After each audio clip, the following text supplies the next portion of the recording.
The potato, Solanum tuberosum. To the casual observer, it appears as a simple, unassuming tuber, a staple of dietary routines across the globe. Yet, the history contained within its cellular structure is dense, complex, and remarkably slow-moving. Before we can understand its journey across the Atlantic Ocean to the tables of Europe, we must first understand the object itself. We must look closely at its biology, its taxonomy, and the very soil from which it first emerged. Let us begin by considering the classification. The potato belongs to the family Solanaceae. This family, often referred to as the nightshades, includes a wide variety of flowering plants. Some are edible while others are highly toxic. The potato sits quietly among them, a herbaceous perennial that grows not from a seed in the traditional sense, but often from the tuber itself, a vegetative propagation that ensures genetic continuity. Consider the plant anatomy. Above the ground, the potato plant can grow to a height of approximately 60 centimeters, though this varies depending on the specific cultivar and the quality of the soil.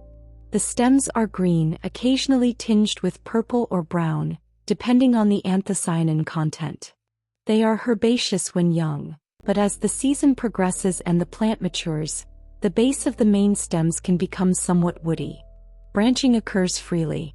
The leaves are spirally arranged along the stem. They are what botanists call pinnate leaves. This means that there is a central stalk or rachis, and along this stalk there are several pairs of leaflets. A typical potato leaf might have 3 or 4 pairs of primary leaflets, with smaller secondary leaflets interspersed between them. The terminal leaflet, the one at the very end of the stalk, is usually the largest. The surface of these leaves is often covered in fine hairs, known as trichomes. These trichomes serve a protective function, deterring small insects and reducing the rate of transpiration, which is the loss of water vapor from the leaf surface. Underneath the soil, a different process is taking place. The potato has a fibrous root system. These roots branch out laterally and downwards, seeking moisture and nutrients, nitrogen, phosphorus, potassium. But the part of the plant that concerns us most, the potato itself, is not a root. It is a stem tuber. It is a swollen, modified stem designed for storage. These tubers form at the end of underground stems called stolons. As the plant captures energy from the sun through photosynthesis in its leaves, it converts this energy into sucrose. The sucrose is transported down the phloem to the stolons. There it is converted into starch and stored in the swelling tissue. This is the genesis of the potato. The eyes of a potato, those small indentations you see on the skin, are actually dormant buds. If you look closely at a potato, you will see that these eyes are arranged in a spiral pattern, much like the leaves on the stem above ground. This spiral arrangement confirms that the tuber is indeed a stem, not a root. Let us transport our minds back in time and across the globe. Long before the potato was a concept in the European mind, it was an ancient reality in the Andes Mountains of South America. We are speaking of a timeline that stretches back 8,000 to 10,000 years. The region is the border of modern-day Peru and Bolivia. The geography here is severe. The altitude is high, often exceeding 3,800 meters above sea level. The air is thin. The nights are bitterly cold. The soil is not the rich, dark loam of a European river valley. It is rocky. It is volcanic. It is uneven. In this environment where maize could not grow reliably, the potato thrived. The indigenous peoples of the Andes, the ancestors of the Inca civilization, began the slow, centuries-long process of domestication. They did not cultivate a single type of potato. Monoculture was unknown to them. Instead, they developed a complex agricultural relationship with diversity. There were thousands of varieties. Let us list a few of the characteristics found in these ancient cultivars to understand the visual landscape of an Andean field. There were potatoes with skin the color of deep purple, almost black. There were potatoes with bright red skins and yellow flesh. There were long, curved potatoes that resembled fingers. There were round, knobby potatoes with deep, sunken eyes. Some varieties were specifically adapted to grow at the highest altitudes, resistant to the frost that would kill other crops. Others were suited to the warmer, lower valleys.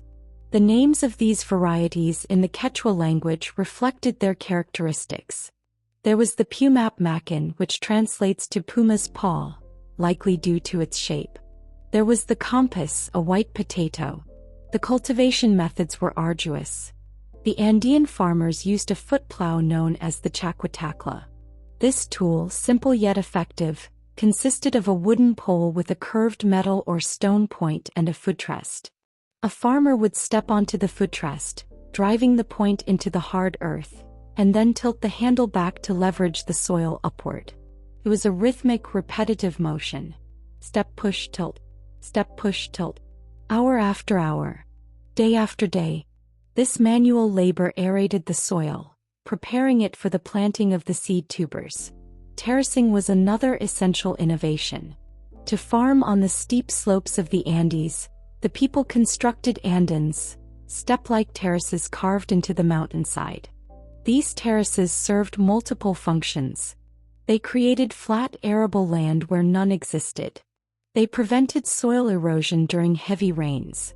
And crucially, they created microclimates. The stone walls of the terraces would absorb heat from the sun during the day and release it slowly during the cold nights, protecting the sensitive plants from frost. The irrigation systems were equally intricate, channeling water from glacial melt streams down through the terraces, drop by drop, ensuring that each level received adequate moisture. Let us focus now on the preservation of the harvest.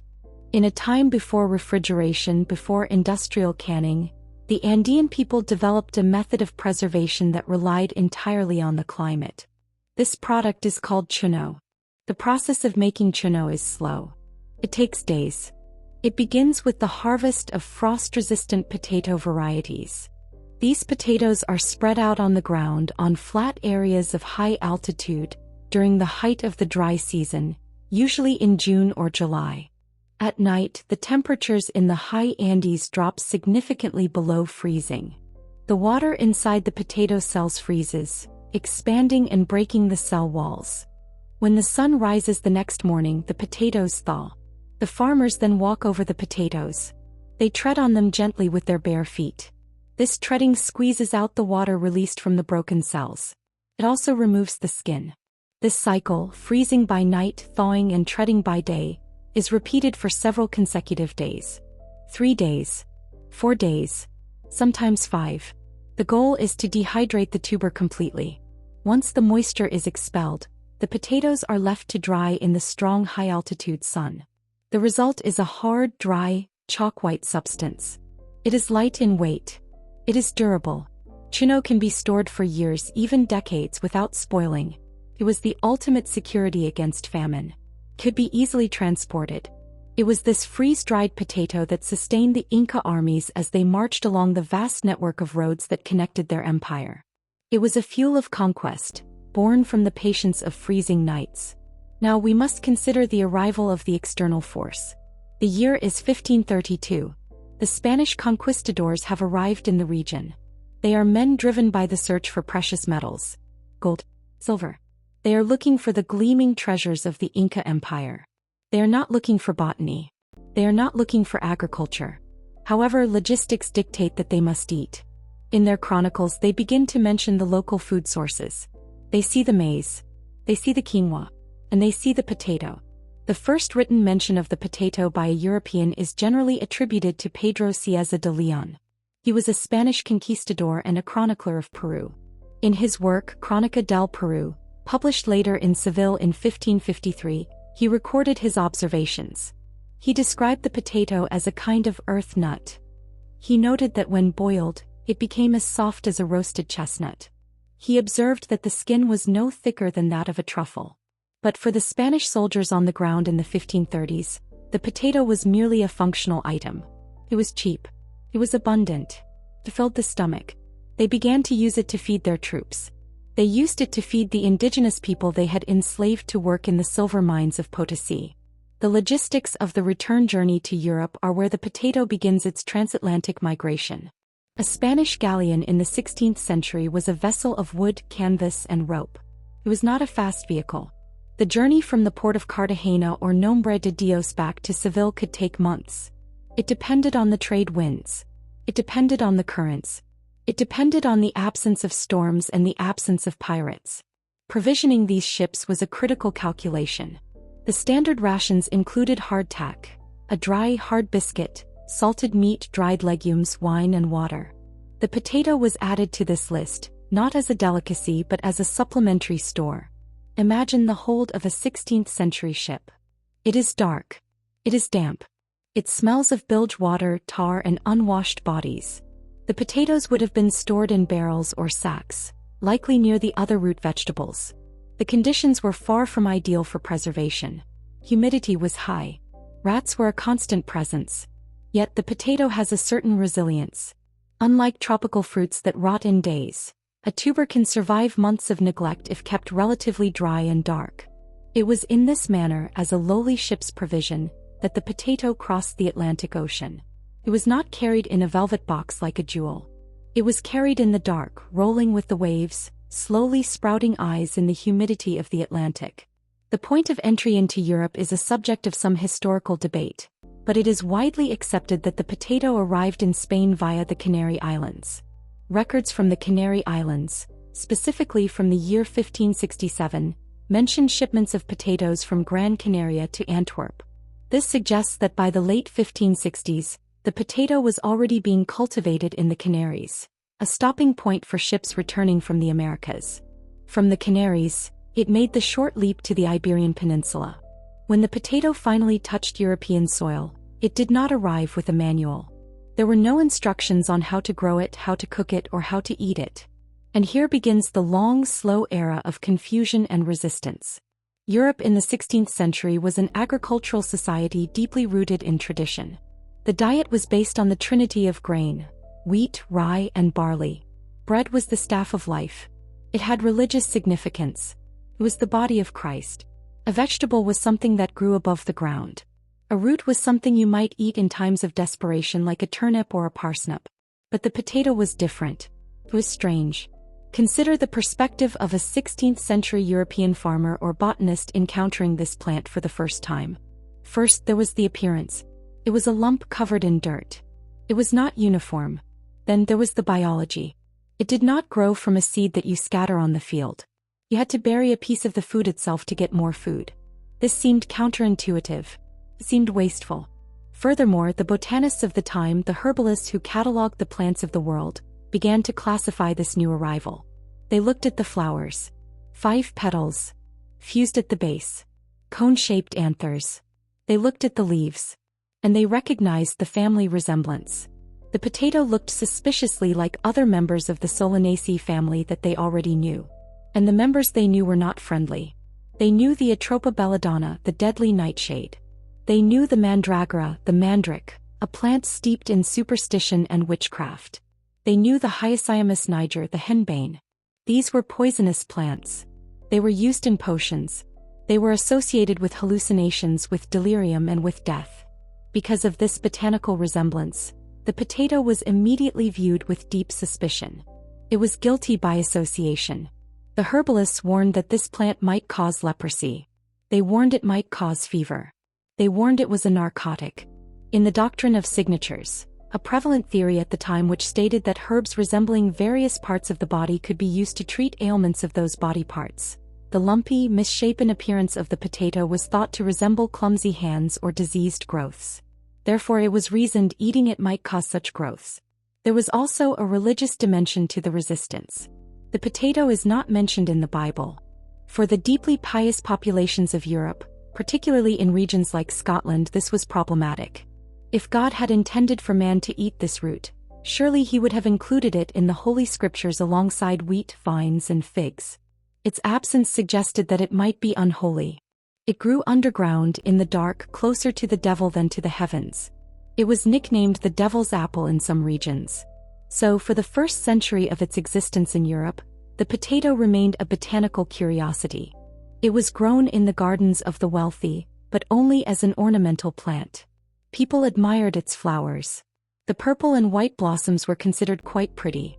It is said that Marie Antoinette later wore potato blossoms in her hair, but in these early days, the admiration was strictly visual. The tuber itself, the food source, was ignored or fed to pigs. The pig, having a digestive system robust enough to handle many things humans avoided, became the primary consumer of the potato in Europe for decades.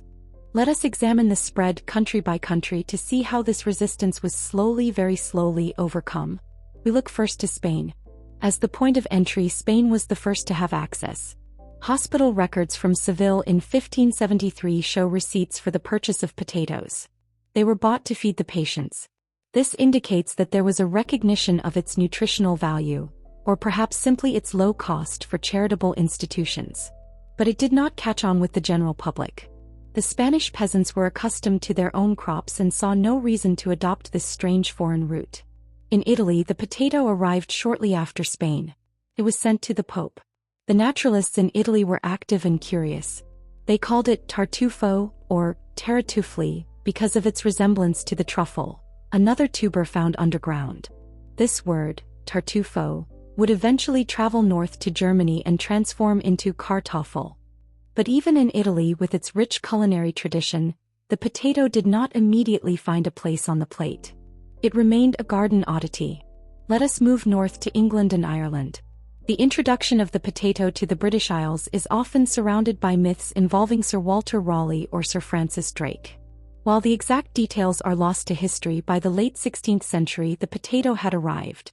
And here, in the damp, cool climate of Ireland, the potato found a home that reminded it of the Andes. The soil was suitable. The rain was plentiful. But the acceptance was not immediate. It took time for the tenant farmers to realize the potential of this crop. The realization, when it came, was mathematical. A farmer in Ireland typically had a very small plot of land to work with. He had to pay rent to a landlord. He had to feed his family. If he grew wheat, the yield per acre was relatively low. Wheat is vulnerable to wind and rain. It requires processing. It must be threshed, winnowed, and ground into flour before it can be eaten. This requires a mill, which costs money. The potato, however, changed the equation. The yield of potatoes per acre was huge compared to grain. A single acre of potatoes could produce enough food to sustain a family and their livestock for a year. Furthermore, the potato required no processing. You dug it up. You washed it. You boiled it. You ate it. It was a direct line from the earth to the stomach. But we are getting ahead of ourselves. In the 1600s and early 1700s, this dominance had not yet been established. We are still in the phase of slow diffusion. Let us look at France. France was perhaps the most resistant of all. The French considered the potato fit only for animals. They believed it caused indigestion and fevers. Up until the mid-18th century, the cultivation of the potato was actually illegal in some parts of France due to the fear that it caused leprosy. It would take a man of great patience and strategic brilliance to change the mind of the French nation. That man was Antoine-Augustin Parmentier. Parmentier was a pharmacist. During the 7 Years' War, 1756 to 1763, he served in the French army. He was captured by the Prussians. For his time as a prisoner of war, he was fed a diet consisting almost exclusively of potatoes. The Prussians had already begun to adopt the tuber, partially due to the decrees of their own king. Parmentier expected to die or become ill from this diet. To his surprise, he did not. He remained healthy. He did not get leprosy. He did not waste away. When the war ended and he returned to Paris, he made it his life's mission to promote the potato as a solution to the famines that periodically struck France. His methods were not aggressive. They were persistent and psychological. He studied the chemical composition of the potato. He wrote theses.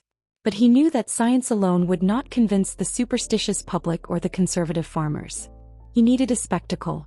He needed the endorsement of the highest authority. He began to host dinners. Dinners where every course featured the potato in some form. He invited dignitaries, scientists, and influential figures like Benjamin Franklin. We continue our examination of Antoine-Augustin Parmentier and his campaign in France. His approach was not merely culinary, it was psychological. He understood the nature of value. He understood that human beings desire what is forbidden, and they covet what is guarded. In 1785, Parmentier obtained permission from King Louis XVI to plant a large plot of land. The location was the Plaine des Sablons on the outskirts of Paris. This land was known to be sandy and infertile. It was considered a wasteland where nothing of value could grow. Parmentier intended to prove two things. First, that the potato could thrive in poor soil, and second, that the potato was a treasure worth stealing. He planted his crop. As the plants grew, covering the sandy earth with their green foliage and white flowers, Parmentier instituted a very specific security protocol. He hired a unit of royal guards. These were men in uniform carrying muskets. They were instructed to patrol the perimeter of the potato field all day long. From sunrise to sunset, the citizens of Paris saw these armed men pacing back and forth, protecting this field of strange plants. The visual message was clear and undeniable. Whatever is growing in this field must be incredibly valuable. It must be reserved for the king himself. Why else would they pay soldiers to watch it? However, Parmentier's instructions to the guards contained a crucial loophole. They were ordered to be vigilant during the day, but they were given strict orders to leave the field completely unguarded at night. When the sun went down, the guards marched away. The field was left silent and open under the moonlight. The local peasants and the poor of Paris, having observed the high security during the day, could not resist the opportunity. Under the cover of darkness, they crept into the field. They dug up the tubers with their hands or simple tools. They stole the royal vegetable. They took it home, cooked it, and ate it. By stealing it, they had validated its worth. Parmentier, upon hearing reports of the thefts, did not prosecute the thieves. He celebrated. His trap had worked. The potato was no longer a carrier of leprosy. It was a stolen delicacy. Parmentier also utilized the power of fashion. He knew that the aristocracy followed the lead of the monarchs. If the king and queen adopted the potato, the dukes and counts would follow, and eventually the acceptance would trickle down to the masses. On the occasion of the king's birthday or perhaps a royal ball, accounts vary on the specific event, Parmentier presented a bouquet of potato flowers to King Louis XVI and Queen Marie Antoinette. The king placed a flower in his buttonhole. The queen, known for her elaborate hairstyles, placed a cluster of purple potato blossoms in her hair. The court was watching. Suddenly, the potato plant was chic. It was a symbol of royal favor. Porcelain manufacturers began to paint potato flowers on tea sets.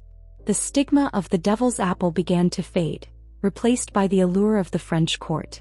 Yet while France was being seduced by fashion and psychology to the east in Prussia, the acceptance of the potato was being driven by the iron will of the state. We turn our gaze to Prussia and King Frederick the Great, or Frederick II. Frederick was a pragmatic ruler. He was a military strategist, and he applied military logic to agriculture. He looked at his kingdom and saw vulnerability.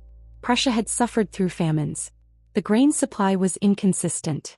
If the wheat harvest failed, the nation starved, and a starving nation cannot support an army. Frederick saw the potato as the solution. He saw a crop that was calorically dense and reliable. But the Prussian peasants were just as stubborn as the French. They called the potato dirty lumps. They said it had no smell and no taste. They said not even the dogs would eat it. Frederick decided that he did not need their agreement. He needed their obedience. In 1756 he issued one of his most famous circulars, known as the Kartoffelbefehl, or the Potato Order. This was not a suggestion. It was a bureaucratic directive. The order was sent to his officials in the provinces, particularly in Silesia and Pomerania. The text of the order was detailed. It instructed the administrators to ensure that, wherever there is an empty space, the potato should be planted. It provided instructions on how to cut the tubers into pieces with eyes, how to prepare the soil, and when to plant them. It was a state-sponsored agricultural manual. To ensure compliance, Frederick sent his soldiers and officials into the countryside. The stories tell of King Frederick touring the villages himself, inspecting the fields to ensure the potatoes were being grown. There is a persistent legend, perhaps exaggerated but rooted in the harsh reality of the time, that the king threatened the peasants with physical mutilation. It was said that those who refused to plant the potato would have their noses and ears cut off. Whether this specific punishment was frequently enforced is a matter of historical debate, but the threat underlines the seriousness of the situation. The potato was a matter of national security.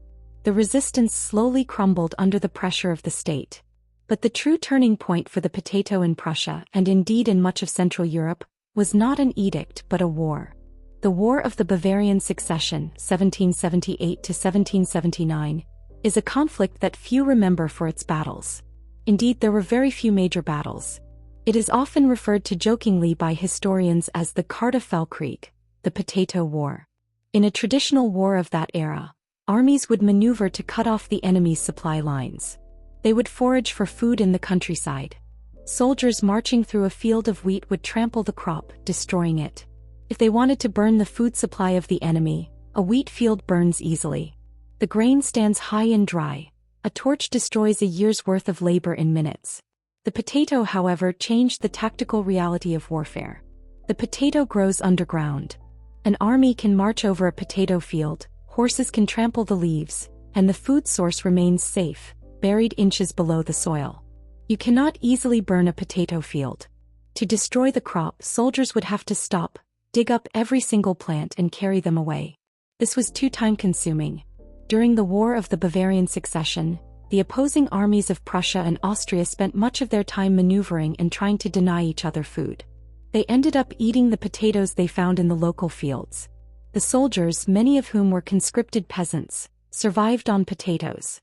When they returned home after the war, they carried with them the knowledge that this tuber had kept them alive when bread was unavailable. The veteran soldiers became the agents of change. They planted potatoes in their own gardens not because the king ordered it, but because they had eaten it and survived. Let us briefly consider the Austro-Hungarian Empire. Empress Maria Theresa, a contemporary of Frederick the Great, also recognized the potential of the potato. While she was less draconian than her Prussian rival, she promoted its cultivation in her vast territories, which included modern-day Austria, Hungary, the Czech Republic and parts of Italy. Her government issued medals to farmers who successfully cultivated the crop. It was a shift from coercion to positive reinforcement. In Russia, the journey was even slower. Tsar Peter the Great, known for his travels to Western Europe, is said to have sent a sack of potatoes back to Russia from Rotterdam in the late 17th century. He was a modernizer, eager to adopt Western customs.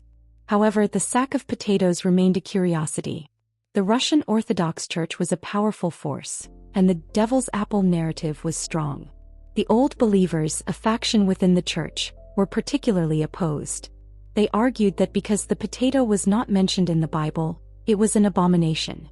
It was not until the reign of Catherine the Great later in the 18th century that the government began to push the potato seriously.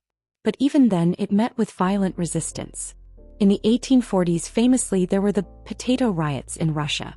The government tried to enforce the cultivation of potatoes on state-owned lands. The peasants, suspicious that this was a plot to introduce serfdom or change their religion, rose up in revolt. They destroyed the potato fields and attacked officials.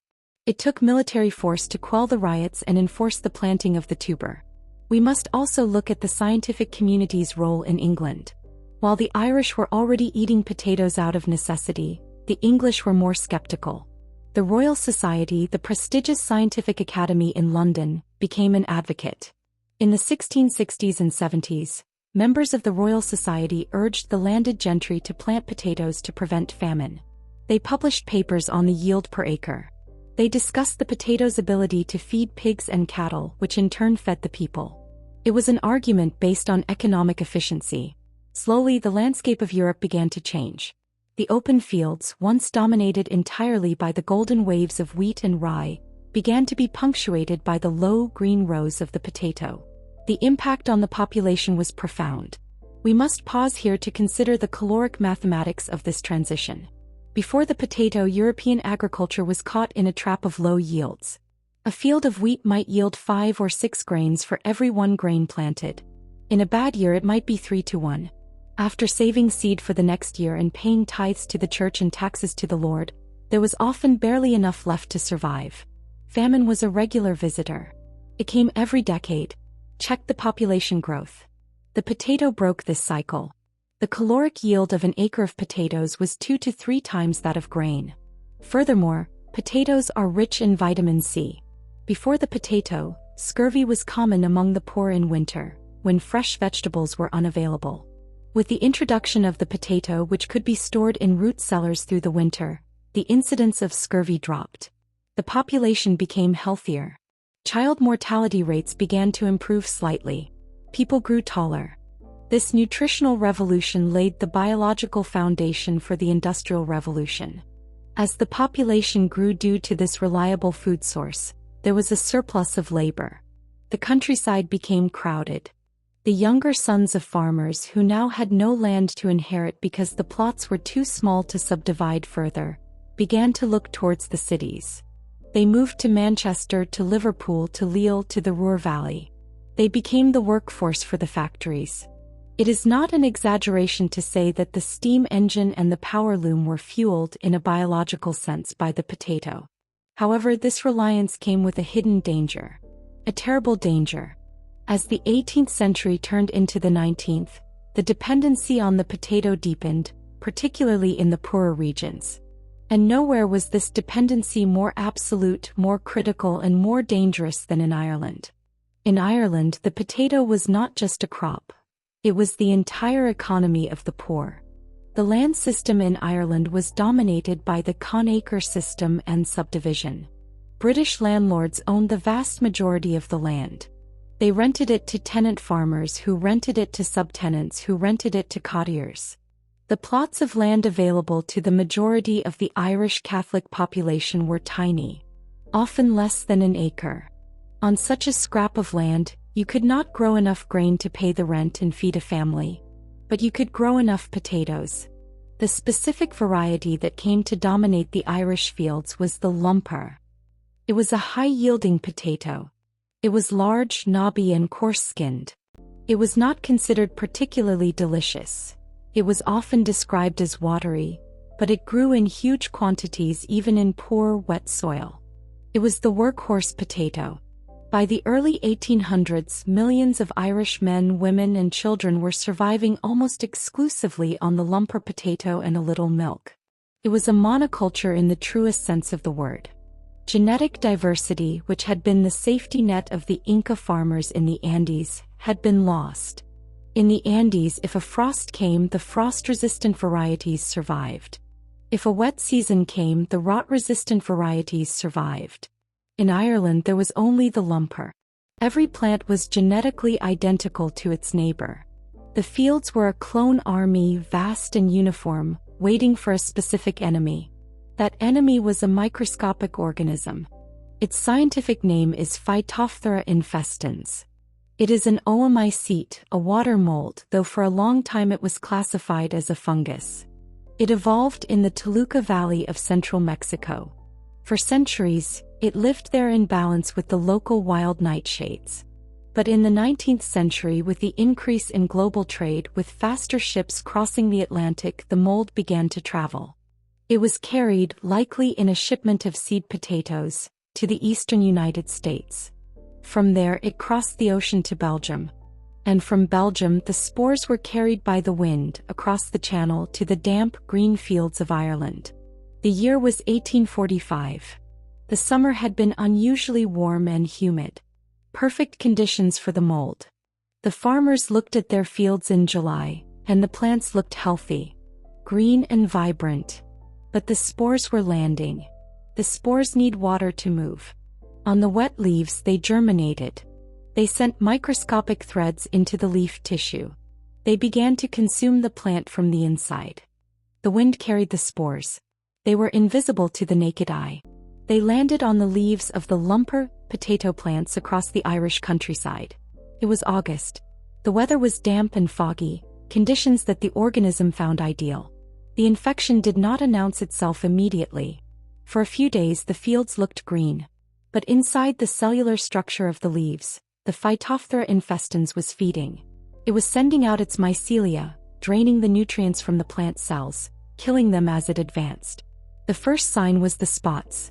Small dark brown or black necrosis appeared on the tips of the leaves. Then a white, fuzzy mold began to grow on the undersides. But the horror of the blight was its speed. A field that looked healthy on Monday could be entirely black and destroyed by Saturday. Witnesses from the time described a specific overwhelming smell. It was the stench of rotting vegetation, a sweet, cloying, nauseating odor that hung over the entire island. It was the smell of death. When the farmers went to dig up the potatoes hoping to salvage something from the soil, they found disaster. The infection had traveled down the stems and into the tubers. The potatoes were not firm and white. They were mushy. They were slimy. They were black and oozing. When cut open, they revealed a reddish-brown rot that extended deep into the flesh. Even the potatoes that looked intact at harvest would often rot within days of being stored. The food supply of an entire nation simply liquefied. This event, known as an Gorta Mór in the Irish language, or the Great Hunger, lasted from 1845 to 1849. The details of the human tragedy are well known, but let us look at the demographic and logistical impact. Before the famine, the population of Ireland was over 8 million. By the time the famine ended, through death and emigration, the population had dropped by nearly 25%. It reshaped the demographics of the world. This triggers the Great Era of Migration. The potato failure in Ireland and similar but less severe crop failures in the Scottish Highlands and parts of Germany pushed millions of people onto ships. These were not the luxury liners of the 20th century. These were cargo ships, often retrofitted to carry human ballast. They were nicknamed coffin ships. The conditions in steerage were cramped. Sanitation was non-existent. The voyage to Quebec, Boston, or New York took 6 to 8 weeks, depending on the winds. The immigrants brought with them their culture, their labor, and their memories of the potato. Ironically, when they arrived in the United States, they found the potato thriving. The blight had originated in North America, but the genetic diversity of the varieties grown in the U.S., along with the drier climate in many regions, had prevented a total collapse like the one in Ireland.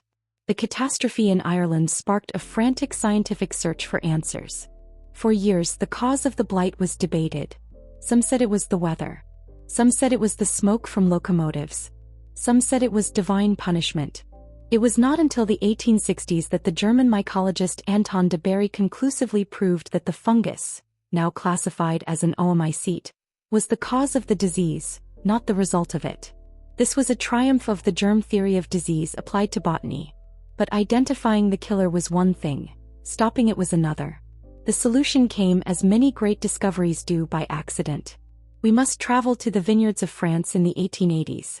The grapevines were suffering from a different mildew, Plasmopara viticola.